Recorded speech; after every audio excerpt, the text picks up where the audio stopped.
దేవునికి స్తోత్రం. ఈ దిన మహిమాస్వరూపుడైన దేవాదేవుడైన యెహోవా కృపగల వాగ్దానం. దేవుడు కీడు విషయమై శోధించబడినారడు. యాకోబు రాసిన పత్రిక 1వ అధ్యాయం 13వ వచనం. ప్రియా మహిమాస్వరూపుడైన దేవాదేవుని బిడ్డలారా, యేసుక్రీస్తు ఉన్నతమైన నామములో మీ అందరికీ నా హృదయపూర్వకమైన శుభాభివందనాలు ఈ ఉదయకాల సమయంలో తెలియజేస్తున్నాను. దేవుడు ఎవరిని కూడా శోధించడు. దేవుని బిడ్డలారా, దేవుడు కీడు విషయమే శోధించబడినారడు. ఆయన ఎవరిని కూడా శోధింపడు. గనుక ఎవడైనను శోధించబడినప్పుడు నేను దేవుని చేత శోధించబడుచున్నానని అనకూడదు. ప్రతివాడును తన స్వకీయమైన దురాశల చేత ఏడవడి మరలు కొల్పవలన వాడై శోధించబడెను. దేవుడు ఎవరిని శోధించడు, ఆయన పరిశోధిస్తాడు. దేవుడు మనలను పరిశోధిస్తాడు, పరీక్షిస్తాడు, మెరుగు పెడతాడు. నేను దేవుని నుండి శోధించబడినాను అని మనం అనకూడదు అని యాకోబు భక్తుడు తెలియజేశాడు. దేవుని బిడ్డలారా, దేవుని దగ్గర శోధన లేదు. ఆయన నుండి మనకు శోధన రాదు. అసలు దేవుడు ఎవరిని శోధించినప్పుడు శోధనలోనికి తేక అని ప్రార్థించాలని యేసు ప్రభు తన అనుచరులకు ఎందుకు ప్రబోధించాడు ఒకసారి ఆలోచిద్దాం.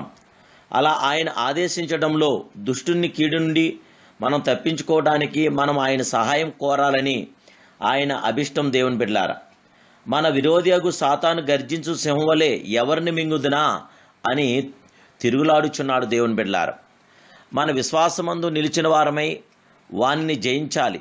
మీలో ఉన్నవాడు లోకంలో ఉన్నవాని కంటే గొప్పవాడు, అద్వితీయుడు, సర్వోన్నతుడు, సర్వాధికారి, ఆయన సర్వశక్తిమంతుడు. దేవుని బిడ్డలారా, కైనా శోధనలు రావడం తప్పు కాదు. దేవుని బిడ్డలారా, కానీ శోధనకు లోబడడం పాపం. శోధనలో పడిపోకుండా ఉండాలి అంటే మనం ప్రియులారా ఏం చేయాలి?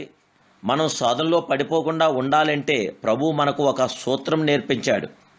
మీరు శోధనలో ప్రవేశించుకున్నట్లు మెలకువగా ఉండి ప్రార్థన చేయండి అని. శోధన జయించుటకు ప్రార్థన ఎంతో ప్రాముఖ్యం.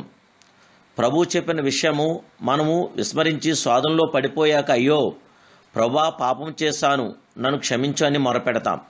శోధన పొంచి ఉంది కనుక ప్రార్థించాలి. శోధన జయించువానికి బహుమానం.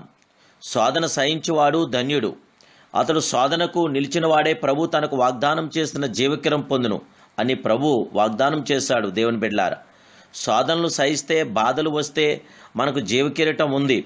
శోధనలు విశ్వాసులకు రానియను అని దేవుడు ఎక్కడా కూడా వాగ్దానం చేయలేదు. అవి వస్తే వాటిని జయించే అవకాశాలు ప్రభు మనకు కలిగిస్తాడు.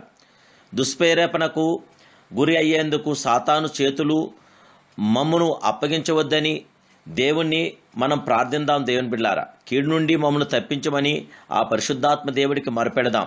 దేవాదేవుడు తప్పకుండా మనకి జయము విజయం అనుగ్రహించి మనల్ని బలపరిచి మనకు విజయవంతం ప్రతి ఆత్మకార్యం జరిగించగల గొప్ప దేవుడు. శోధనలో ప్రవేశించుకున్నట్టు మెలకువగా ఉండి ఆ దేవాదేవుడికి ప్రార్థన చేసి ఆయనకు ఆదరణను, ఆయనకు సంరక్షణను, ఆయన కృపను, ఆయన కనికరాన్ని మనం పొందుకుందాం. పరిశుద్ధాత్మ దేవదేవుని యొక్క కృప మనతో నిత్యముండుగాక.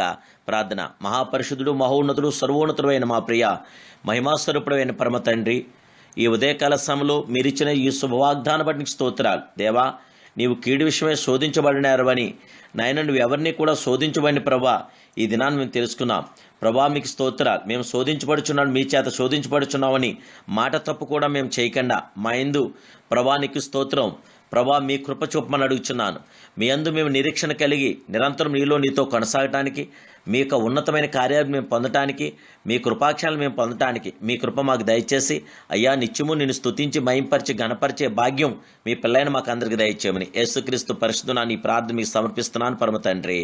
Amen, amen, amen. May God bless you. జయముగల దేవాదేవుని బిడ్డలారా, ఈ నెల 19వ తారీఖు రాత్రి కుటుంబ వ్యవస్థాపకుడైన దేవాదేవుడు నామానికి మహిమార్థంగా మన కుటుంబాలను కట్టిన ప్రభువుకి ప్రార్థన, కుటుంబ ఆశీర్వాద ప్రేయర్ జరుగుతుంది. మీరు వాట్సాప్ ద్వారా మాకు మెసేజ్ చేయండి. మీ కుటుంబ అవసరాల కొరకు, మీ కొరకు భారం కలిగి ప్రభు సన్నిధిలో ప్రార్థన చేస్తాం.